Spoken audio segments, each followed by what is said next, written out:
అధికారంలో ఉన్నప్పుడు అన్యాయం చేసి ఇప్పుడు పోరాటాల పేరుతో ప్రజల్లోకి వెళ్తే తగిన బుద్ధి చెప్తారంటూ బీఆర్ఎస్ పై మండిపడ్డారు సీఎం రేవంత్ రెడ్డి. ఈ వ్యాఖ్యలకు మాజీ మంత్రి హరీష్ రావు కౌంటర్ ఇచ్చారు. ఎవరికి బుద్ధి చెప్తారో ప్రజల్లోకి వెళ్దామంటూ సవాల్ చేశారు. జగన్మోహన్ రెడ్డి కోర్టుల్లో కేసులేసి పాలమూరు రంగారెడ్డి ఎత్తిపోతల ప్రాజెక్టును పడావు పెట్టించుండు. ఈ పాపానికి కూడా నువ్వే కారణం చంద్రశేఖరరావు. పదే పదే చంద్రశేఖరరావు అంటున్నాడు, కాంగ్రెస్ అధికారంలోకి రాగానే మేము ప్రాజెక్టులను కేంద్ర ప్రభుత్వానికి మేము స్వాధీనం చేసినాం, దీనికి పూర్తిగా బాధ్యత ఈరోజు కాంగ్రెస్ ప్రభుత్వం బాధ్యత వహించాలి, దాంట్లో భాగంగానే మేము ప్రజా ఉద్యమాలు చేస్తామని మాట్లాడుతున్నారు. నువ్వు ప్రజా ఉద్యమాలు చేయడానికి ప్రజల దగ్గరకు పోతే చెప్పు తీసుకొని కొడతారు.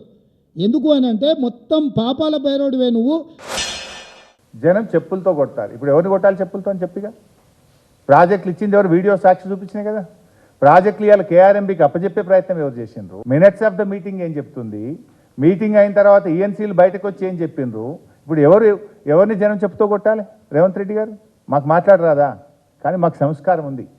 స్టిల్ మేము సంస్కారంగానే మాట్లాడాలనుకుంటున్నాం. మీరు సంస్కారం తప్పినా, మీరు నోరు జారినా, మీరు మమ్మల్ని రెచ్చగొట్టినా మేము రెచ్చగొప్పదలుచుకోలేదు. మేము సమాధానం చెప్తాం.